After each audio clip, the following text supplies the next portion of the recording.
제가 한국행 비행기를 처음 탔던 날을 아직도 또렷이 기억하고 있습니다. 언어학자로서 40년 넘게 수많은 문자를 분석하고 그 구조를 해부하고 언어가 가진 원리를 체계적으로 설명하며 살아왔습니다. 언제나 확신했죠.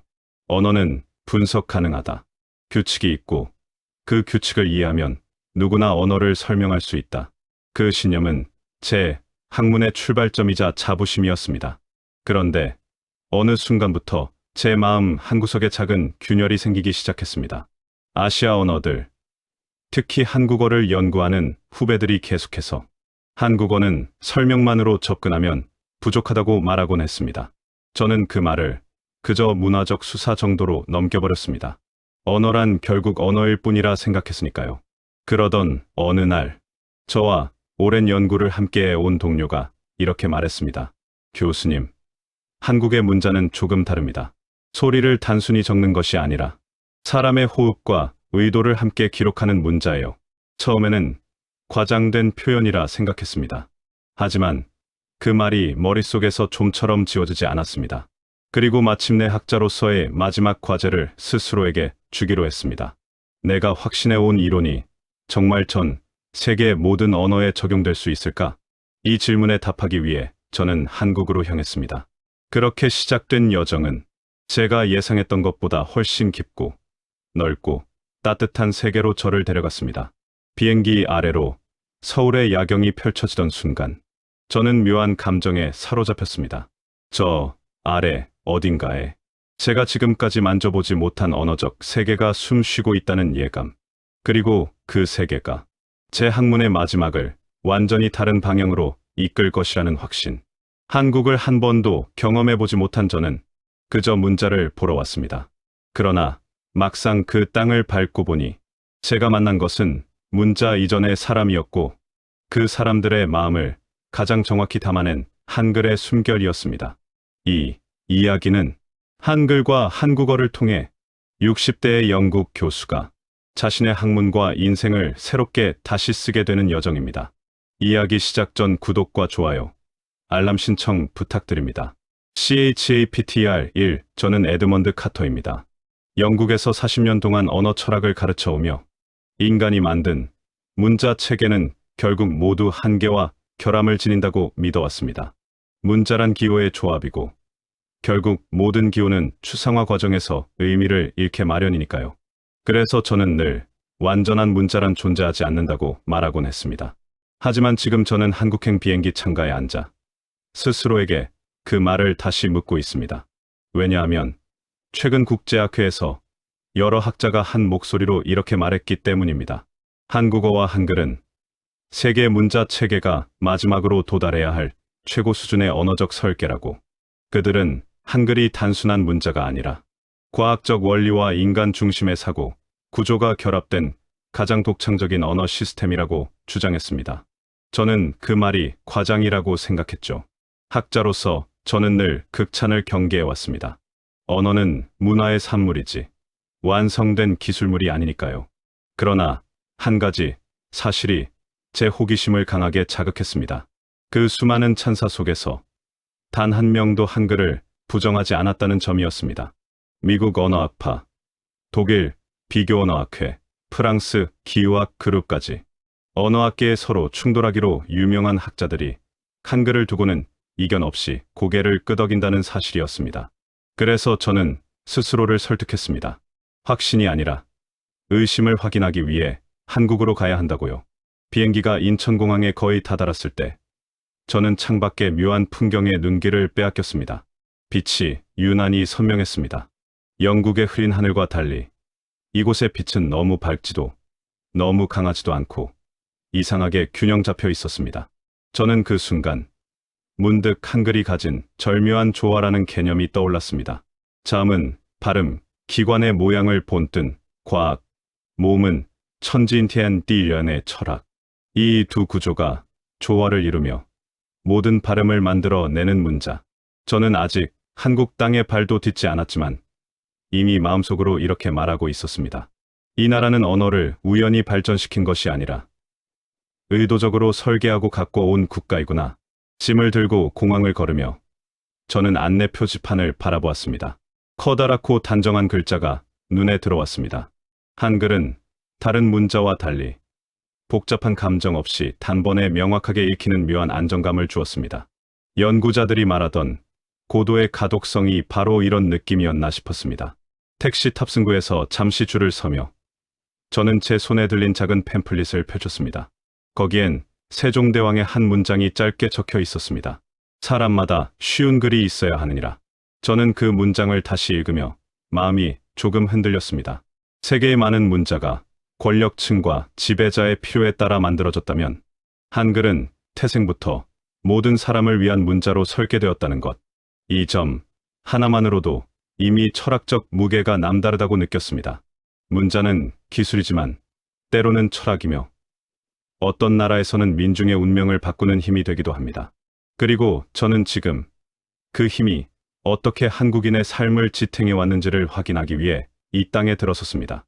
언어학자의 눈으로 바라보는 한글의 우수성은 무엇인지, 그 구조와 원리가 실제 한국 사회에서 어떻게 살아 움직이는지, 그리고 이 문자가 어떻게 세계에서 가장 과학적이면서도 가장 인간적인 체계를 유지해 왔는지. 한국에서의 첫걸음을 내딛는 순간, 저는 단순한 연구가 아닌 제 학문 인생의 마지막 도전이 시작되었다는 사실을 실감했습니다. 한국에 도착한 다음 날, 저는 서울대학교 언어학 연구동으로 초대받았습니다. 연구실 문을 열자마자 보인 것은 예상과 완전히 다른 풍경이었습니다. 벽면 전체가 커다란 발음, 기관의 해부, 구조도로 덮여 있었고 그 옆에는 한글의 자음, 구조를 분석한 그래픽이 정교하게 배치되어 있었습니다. 마치 의학 실험실과 언어학 연구소를 결합해 놓은 듯한 느낌. 저는 그 순간 이미 직감했습니다. 아, 이 나라는 문자를 만드는 데 과학을 사용했구나. 저를 안내한 이는 30대 후반의 한국인 연구자 이정우 박사였습니다. 그는 책상을 정리하며 환히 웃었습니다. 카터 교수님, 환영합니다. 한글을 연구하러 오신 분 중 가장 경력 많은 외국 학자일 겁니다.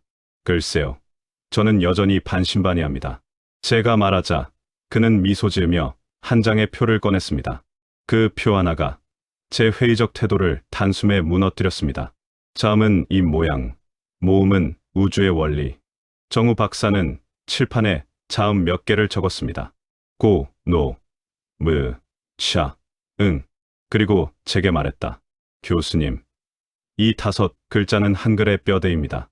이 글자들은 그냥 그려낸 게 아니라 사람의 발음, 기관을 그대로 시각화한 문자입니다. 직접 보시면 더 명확합니다. 그는 작은 거울을 제게 건네고 하나씩 발음해보라고 했습니다.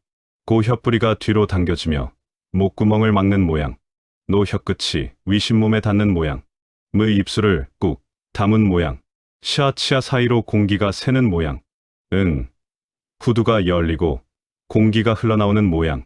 저는 잠시 말을 잃었습니다. 거울에 비친 제 입과 칠판의 글자가 정확히 일치하고 있었기 때문입니다. 이건 문자라기보다 발음의 해부학적 지도군요. 저도 모르게 중얼렀습니다. 정우 박사는 고개를 끄덕였습니다. 맞습니다. 그래서 한글은 배우는데 하루, 쓰는데 열흘이라는 평가를 받습니다. 문자가 과학적이기 때문입니다. 그는 모음판으로 넘어갔습니다. 그리고 모음은 더 흥미롭습니다. 한글의 모음은 천, 지읒, 인이 세 가지 철학적 요소에서 출발합니다. 하늘 근원, 에너지, 땅의 안정, 기반, 사람이 존재, 관계, 이 세 요소의 조합으로 모든 모음이 만들어집니다. 그는 아, 어, 오, 우를 적으며 설명을 이어갔습니다. 이건 그저 철학이 아닙니다. 모음의 발음 방향, 혀의 위치, 입술의 움직임까지 정확하게 반영한 음성학적 철학적 설계도입니다. 저는 그 말에 충격을 받았습니다. 그동안 제가 접한 문자들은 오랜 세월을 거치며 자연스럽게 형성된 기호의 집합이었습니다. 그러나 한글은 달랐습니다. 한글은 발명된 문자였습니다. 목적을 갖고, 의도를 갖고 설계되어 탄생한 문자. 문자의 철학을, 철학의 과학을 담다. 정우 박사는 연구실 한쪽 벽을 가리켰습니다. 거기에는 훈민정음, 해례본의 주요 구절들이 번역되어 있었습니다. 사람마다 쉽게 배우게 하려 하노라. 저는 그 문장을 몇 번이고 반복해 읽었습니다. 세계 대부분의 문자는 지배계층이 자신의 지식을 남기기 위해 만들거나 종교적 목적을 위해 형성되거나 오랜 세월 자연 발생적으로 변화했습니다. 그러나 한글은 달랐습니다. 왕이 직접 백성을 위해, 교육을 위해 설계한 문자 뿐만 아니라 그 설계 의도와 원리까지 문헌으로 완벽하게 남아있는 문자. 이런 문자는 인류 역사에서 단 한 번, 한글뿐이었습니다. 저는 감탄을 넘어 거의 충격에 가까운 감정을 느꼈습니다. 이런 문자가 역사에 존재했다니 믿을 수가 없군요. 정우 박사는 미소 지었습니다. 교수님, 그래서 우리도 한글을 자랑스럽게 생각합니다. 한글은 기술이면서 철학이면서 동시에 문화적 자존심이죠. 그의 말에 저는 고개를 끄덕였습니다. 한글을 처음 마주한 그 순간, 저는 이미 깨닫고 있었습니다. 이 문자는 단순한 기록 도구가 아니라 한 민족의 사고방식과 감정 구조를 지탱하는 근본적 기반이라는 사실을, 제가 연구한 어떤 문자보다도 정교했고 구조적이었으며 인간적이었습니다. 저는 그날 저녁 호텔로 돌아와 연구 노트에 단 한 문장을 적었습니다. CHAPTR3. 내가 풀지 못한 첫 번째 난제. 한글의 과학적 구조에 감탄한 것도 잠시. 저는 금세 더 큰 난관을 마주하게 되었습니다. 이 난관은 문법도 아니었고 발음도 아니었습니다. 오히려 더 근본적인 문제였습니다. 그날 오후, 정우 박사는 저를 작은 세미나실로 데려갔습니다. 책상 위에는 얇은 종이 한 장이 놓여 있었습니다. 그는 의자에 앉으며 말했습니다. 이번엔 교수님이 한번 풀어보세요. 종이에는 단 한 문장만 적혀 있었습니다. 밥 먹었어요? 저는 그 문장을 보며 웃음을 지었습니다. 이건 초급 한국어 문장 아닌가요? 저라도 이 정도는 알 수 있습니다. 그러나 정우 박사는 고개를 저었습니다. 교수님, 이 문장은 한국어에서 가장 기본이면서 동시에 가장 복잡한 문장 중 하나예요. 의미를 한번 설명해 보시겠어요? 저는 교과서에 나온 그대로 답했습니다. Have you eaten? 식사를 했는지 묻는 표현이죠. 그러자 정우 박사가 웃음을 터뜨렸습니다. 그게 전부가 아닙니다. 한국어 화자들은 이 문장을 4가지 이상의 층위로 동시에 이해합니다.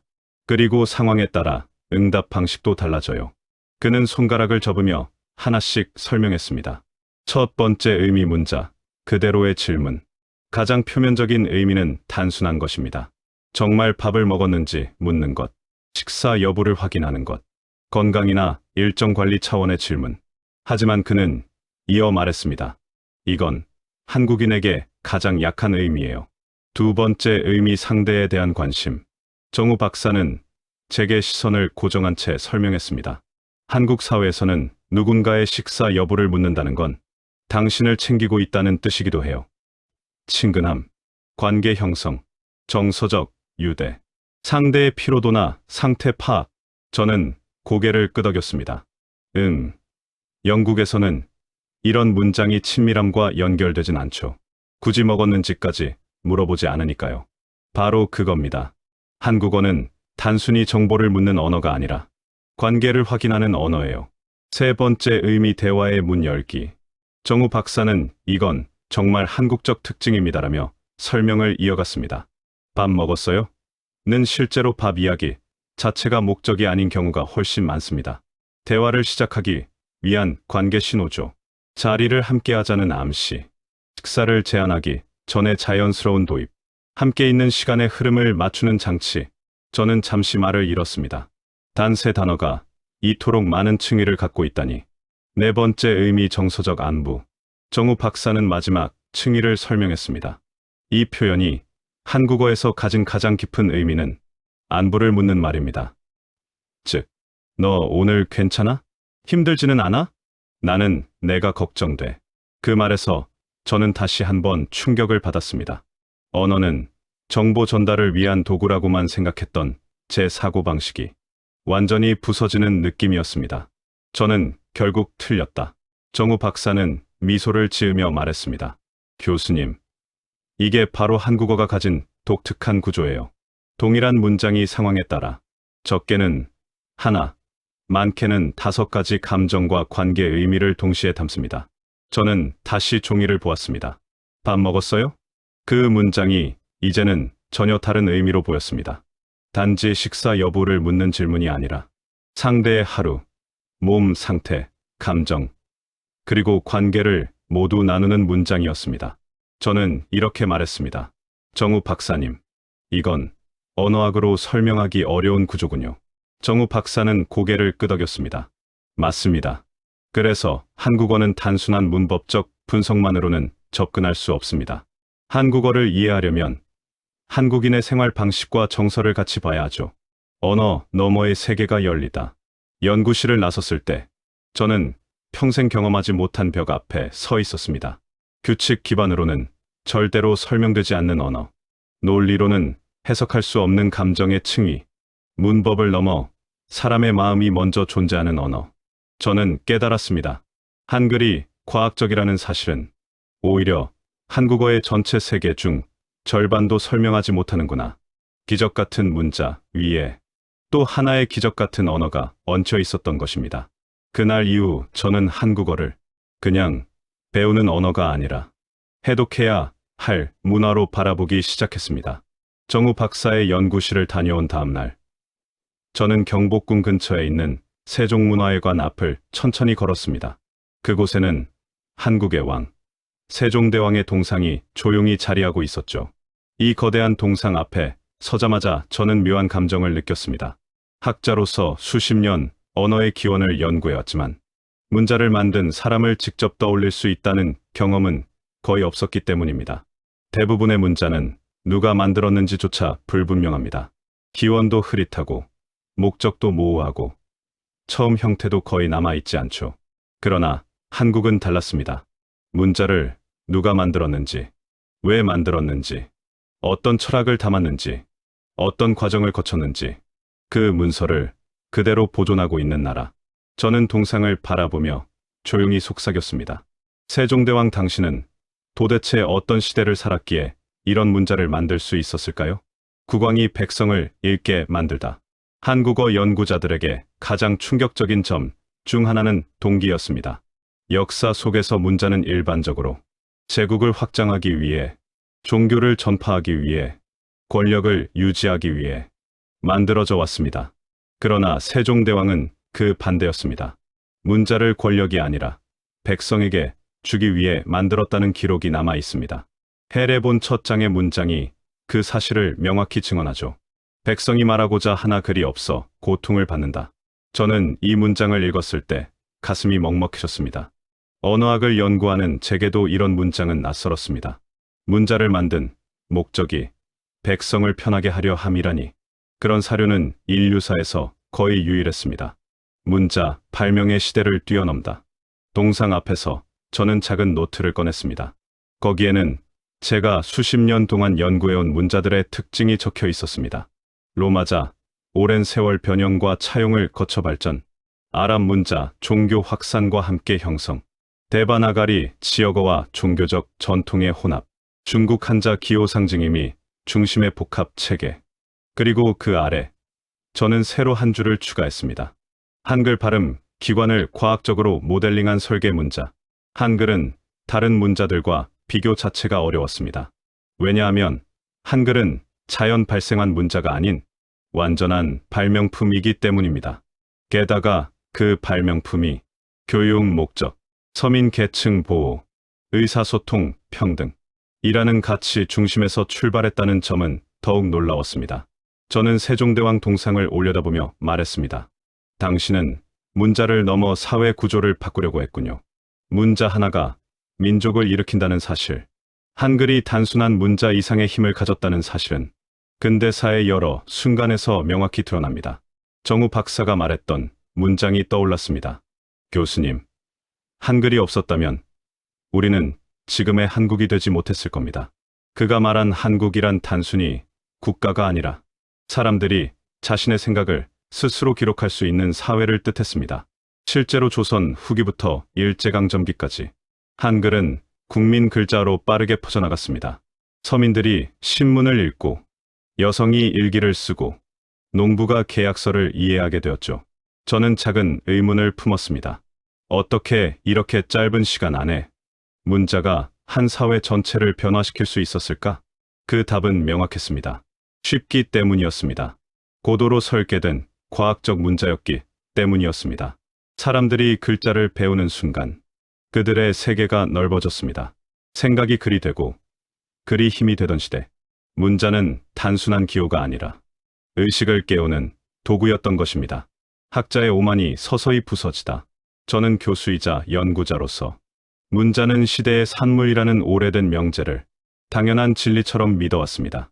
그러나 한글을 접하고 그 창제자의 사유를 읽으며 저도 모르게 오래 들고 있던 신념을 내려놓기 시작했습니다. 세계 문자 가운데 발음, 기관의 구조를 모사하고 우주의 원리를 모음, 체계에 넣고 철학을 구조 안에 녹여내고 백성을 위해 만든 문자. 이 모든 조건을 동시에 갖춘 문자는 한글이 유일했습니다. 동상 뒤로 노을이 지기 시작하자 세종대왕의 얼굴에 은은한 빛이 비쳤습니다. 그 순간 저는 묘한 확신을 느꼈습니다. 아, 나는 지금 단순히 한 문자를 연구하는 것이 아니라 한 시대, 한 사상, 한 정신을 마주하고 있구나. 세종대왕 동상 앞에서 긴 시간을 보낸 다음 날, 저는 한국의 한 연구 도서관을 찾았습니다. 정우 박사가 뒤이어 도착하더니 사전 한 권과 얇은 자료집을 제게 건네주었습니다. 교수님, 이건 한글의 해례본 조판본입니다. 실제 판본은 국보라 다룰 수 없지만 구조를 이해하기에는 충분할 거예요. 저는 조심스럽게 페이지를 넘겼습니다. 해례본의 첫 장은 마치 작은 우주를 펼쳐 보이는 듯했습니다. 그 속에는 단순한 문자 설명이 아니라 음성기관의 구조, 발음의 방향, 모음에 담긴 철학, 그리고 백성을 가르치기 위한 치밀한 체계가 담겨 있었죠.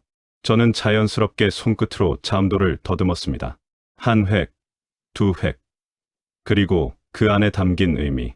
자음은 발음, 기관을 본뜬 형상이고, 모음은 하늘 땅 사람이라는 동양 철학의 3요소를 바탕으로 만들어졌다는 설명이 이어졌습니다. 문자를 설계했다는 표현이 이보다 더 어울리는 경우가 있을까요? 문자는 복잡해야 한다는 고정관념이 무너지는 순간, 세계 문자 연구를 오래 해오다 보면 문자 체계가 복잡해질수록 뭔가 더 깊어 보인다는 착각에 빠지기 쉽습니다. 특히 알파벳 기반 연구자들은 획의 단순함을 종종 원시적으로 판단하곤 합니다. 그러나 한글을 분석하는 순간 그 모든 판단이 허물어졌습니다. 한글은 단순한데 단순하지 않았습니다. 적은 획으로 이루어졌지만 그 획 하나하나가 체계적이고 기능적이었습니다. 저는 책상 앞에서 홀로 중얼거렸습니다. 세종대왕은 단순함을 선택한 것이 아니라 최적화를 선택한 것이군요. 자음과 모음을 조합하는 방식은 인간이 기억하기 쉬운 구조로 설계되어 있었고, 모든 원리가 서로 충돌하지 않도록 균형 있게 짜여 있었습니다. 저는 세계 문자들을 비교할 때 흔히 사용하는 복잡성 표현성 학습성의 삼각 모델을 떠올렸습니다.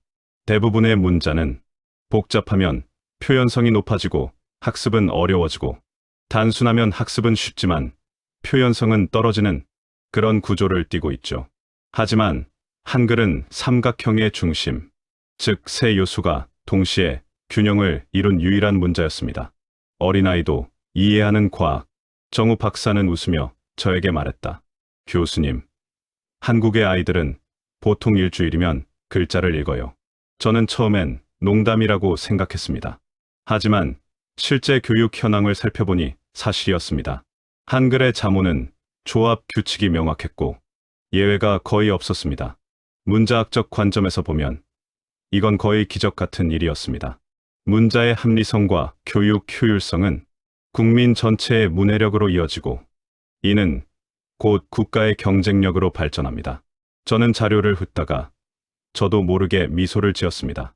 한글이 오늘날 한국이 가진 지적 성장의 발판이었군요. 문자 하나가 사회의 지적 자본을 끌어올린다는 사실은 학자로서 언제나 감탄을 자아내는 주제였습니다.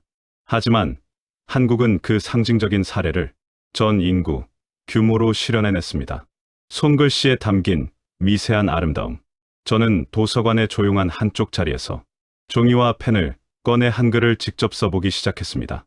기역, 니은, 디귿, 획이 많지도 않은데 모양이 안정적이었고 자음은 발음할 때 입 모양과 혀의 위치가 자연스럽게 떠올랐습니다. 문자를 만드는데 신미성까지 고려한 나라가 또 있을까요?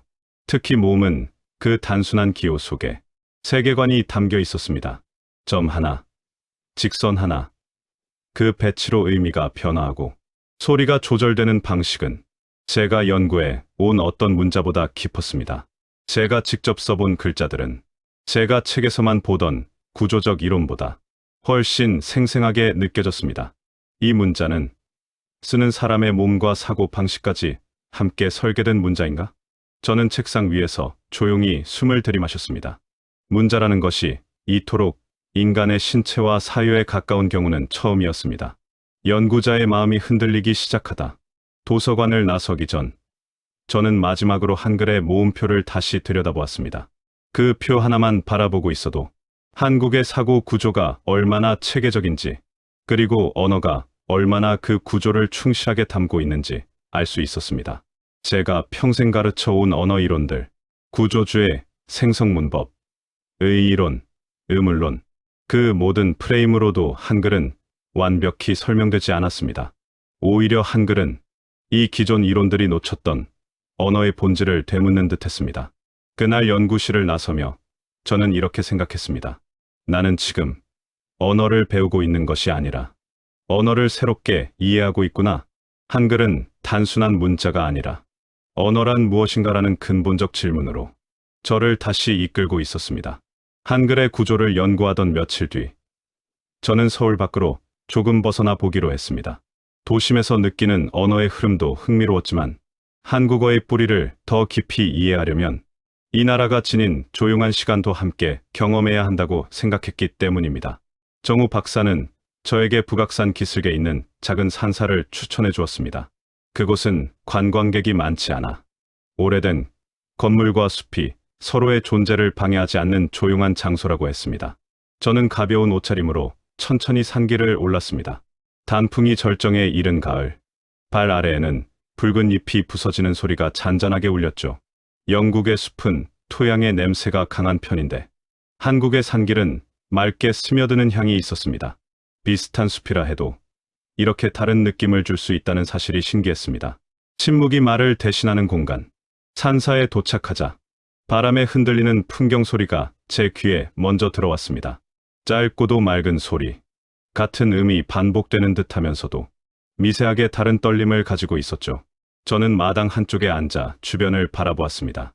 스님들이 말을 많이 하지 않는데도 서로의 동작이 흩어지지 않고 자연스럽게 조화를 이루고 있었습니다. 그들의 움직임은 마치 이미 충분히 공유된 언어를 쓰지 않고도 이해하는 방식처럼 보였습니다. 그 장면을 보며 저는 한국어의 생략의 미학을 떠올렸습니다. 한국 사람들은 완전한 문장을 말하지 않아도 상황과 정서와 맥락으로 의미를 전합니다. 말을 줄인다고 해서 소통이 줄어드는 것이 아니라 오히려 더 깊어질 때가 있죠. 이곳 산사의 침묵은 그 세계를 그대로 보여주는 듯했습니다. 말하지 않아도 전달되는 언어. 잠시 후 한 중년의 남성이 탑 앞에서 고개를 숙이고 서 있는 모습이 보였습니다. 저는 그를 방해하지 않으려고 조용히 멀찍이 서 바라볼 뿐이었습니다. 얼마 지나자 그는 천천히 눈을 들고 마치 먼 곳을 바라보는 듯한 표정을 지었습니다. 슬픔과 후회와 다짐이 한꺼번에 섞여 있는 듯한 표정이었죠. 그러나 그는 아무 말도 하지 않았습니다. 그저 가만히 서 있을 뿐이었습니다. 그 모습에서 저는 놀랍게도 한국어의 구조와 닮은 무언가를 느꼈습니다. 한국어는 감정을 직접적으로 표현하는 대신 조용히 내비치는 경우가 많습니다. 문장 자체보다 말투와 맥락과 숨의 속도로 의미를 전달하죠.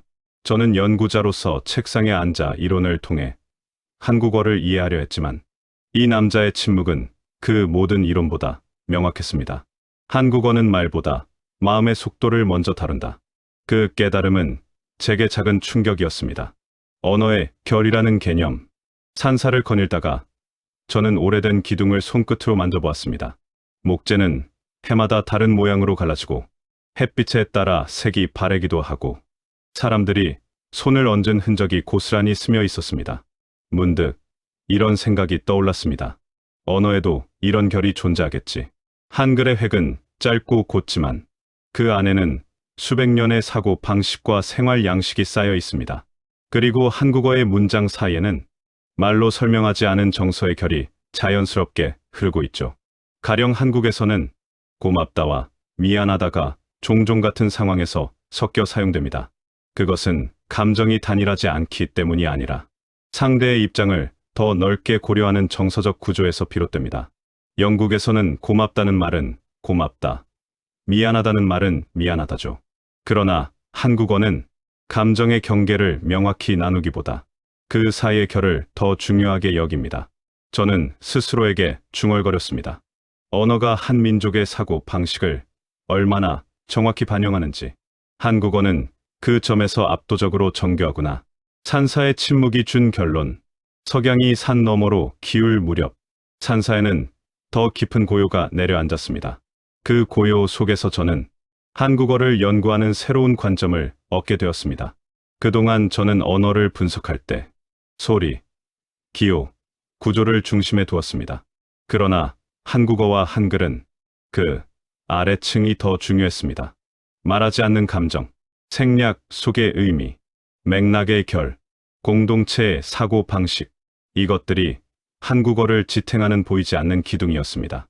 그 사실을 이해한 순간 저는 이제 더 이상 책상 위의 이론만으로 한국어를 설명할 수 없다는 걸 깨달았습니다. 저는 산사 마당을 천천히 걸어 내려오면서 이렇게 생각했습니다. 나는 지금 하나의 문자를 연구하고 있는 것이 아니라 한 민족이 지닌 감정의 층을 탐구하고 있구나. 산사에서 내려온 뒤 저는 언어가 단순히 현재의 소리만을 담는 것이 아니라는 사실을 더 깊이 이해하게 되었습니다. 특히 한국어는 시간을 독특하게 다루고 있었고 그 방식이 한글이라는 문자와 절묘하게 맞물려 있었습니다. 옥스퍼드에서 연구하던 수많은 언어 중 과거의 기억과 현재의 감정을 동시에 담는 구조는 한국어처럼 복합적인 형태를 보이는 언어가 드물었습니다.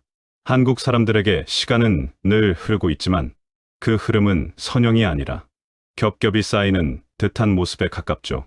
그날 저는 바로 이 한국적 시간관과 한글의 구조가 어떤 관계를 맺고 있는지를 깨닫게 되었습니다. 기억이 현재를 움직이는 언어.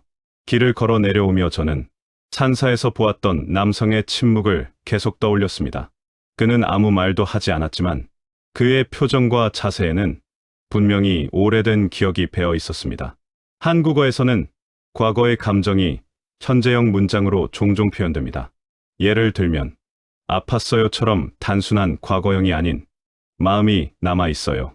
그때 생각이 계속 나요 같은 표현을 보면 감정의 시간이 단절되지 않음을 알 수 있죠. 저는 그 구조 속에서 한국의 오랜 역사와 한글의 탄생 배경을 떠올렸습니다. 한국은 유난히도 많은 상처와 극복의 역사를 가진 나라였습니다. 침략과 전쟁, 분단과 재건, 그 모든 과정에서 사람들은 말보다 더 깊은 방식으로 서로를 이해해야 했을 것입니다. 그렇기 때문에 한국어는 과거의 감정을 현재에 끌고 오는 표현이 자연스러웠고 한글은 그 정서를 정교하게 담아낼 수 있도록 단순하지만 섬세한 형태를 갖추게 된 건 아닐까. 그런 추측이 머리를 스쳤죠. 시간을 담는 문자의 구조. 산책을 끝내고 숙소로 돌아온 저는 한글의 기본 구조를 다시 펼쳐보았습니다. 자음과 모음이 세로와 가로로 자연스럽게 어울리는 구조. 붓으로 썼을 때에도 키보드로 입력했을 때에도 흐름이 끊기지 않는 구조. 그때 저는 한글이 단순히 소리를 기록하기 위한 문자가 아니라 시간의 흐름을 담기 위한 그릇처럼 보인다는 사실을 깨달았습니다. 예를 들어 차은 바람이 스치는 모양이고 흐은 숨이 크게 빠져나가는 모양이죠. 소리의 길고 짧음, 세고 약함, 여운의 남음까지 문자 자체가 담아낼 수 있습니다. 그 점이 특히 한국어의 정서적 지속성을 표현하는데 엄청나게 유리한 방식이었습니다. 한글은 소리가 사라진 후에도 그 여운을 글자 안에 머물게 할 수 있었습니다. 저는 노트에 이렇게 적었습니다. 한국어는 순간을 기록하지만 한글은 그 순간을 지속시키는 구조다. 사라지지 않는 소리의 원리. 그날 밤, 저는 한글의 음성학적 특징을 다시 복기했습니다. 예를 들어, 받침은 소리를 완전히 끝내지 않습니다. 노, 무, 응 같은 받침은 입 안에서 공기가 멈추지 않고 부드럽게 여운을 남기죠. 한국어 화자들은 이 여운 속에서 상대의 감정을 읽습니다. 괜찮아. 이 짧은 문장도 마지막에 아가 길게 이어지느냐, 빠르게 끊기느냐에 따라 위로인지, 단념인지, 혹은 체념인지가 달라집니다. 그리고 저는 알았습니다. 한글은 소리의 끝을 단호하게 자르지 않는 문자라는 것을. 이게 바로 한국어가 섬세한 감정의 층위를 표현할 수 있는 이유였습니다. 영어를 비롯한 서구 언어는 단어들의 구성과 억양으로 의미를 전달하지만 한국어는 음절 하나의 길이와 소리의 흐름만으로도 감정을 담을 수 있었죠. 그 차이는 생각보다 훨씬 깊었습니다. 역사의 호흡과 문자의 호흡. 한글이 만들어진 15세기는 한국 역사에서 특별한 시기였습니다.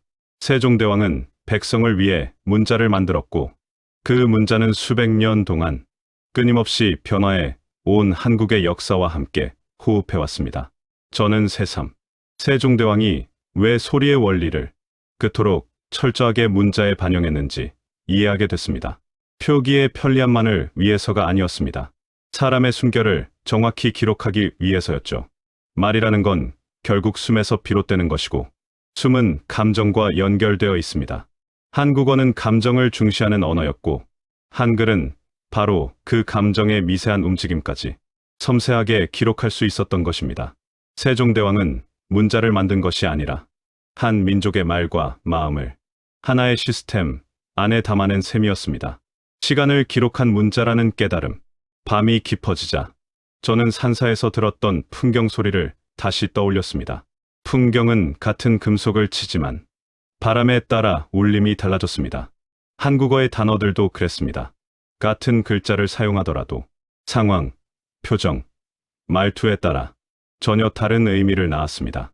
한글은 그 모든 의미의 가능성을 단 한 글자 안에 담아두고 있었죠.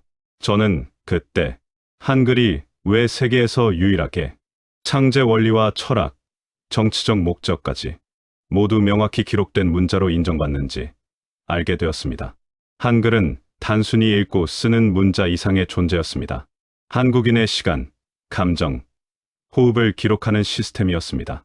그날의 깨달음은 제 언어학 인생에서 가장 중요한 전환점 중 하나였습니다. 한국에서의 마지막 날, 저는 다시 서울 거리를 천천히 걸었습니다.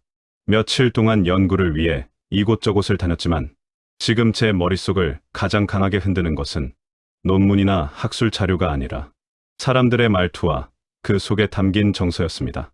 어쩌면 언어란 문자와 규칙을 분석해 이해하는 것보다 그 언어를 사용하는 사람들의 숨결 속에서 더 정확하게 모습을 드러내는 것인지도 모르겠습니다. 거리에서 들은 소리의 결. 아침의 서울 거리는 활기찼습니다. 버스가 지나가고 노점에서는 따뜻한 어묵 냄새가 퍼져 있었고 사람들은 서로의 움직임을 방해하지 않으면서 자연스러운 흐름으로 이동하고 있었습니다. 그 순간 저는 그들끼리 이루고 있는 말 없는 대화를 또 한 번 느꼈습니다. 한국인들은 상대를 먼저 살피고 상황을 눈치로 채우고 말의 절반은 뉘앙스로 전달합니다. 그리고 그런 방식이 가능하게 만드는 것은 한글이 가진 표현력의 유연함이었습니다. 영국에서는 문장을 정확히 끝맺는 것이 중요하지만 한국어는 문장보다 의미의 흐름을 중요하게 여깁니다. 그리고 흐름을 기록하는데 한글만큼 자연스러운 문자를 저는 본 적이 없었습니다. 한글이 가진 비워둔 공간의 가치.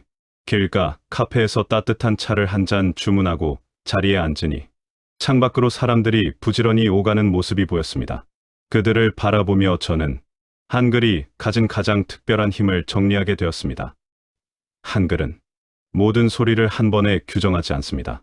발음의 여운, 말투의 굴곡, 감정의 깊이를 완전히 글자 속에 가두지 않습니다. 즉, 여백을 남겨둡니다. 그리고 이 여백은 사람들이 서로 이해하고 배려하는 방식과 자연스럽게 연결됩니다. 저는 노트에 이렇게 적었습니다.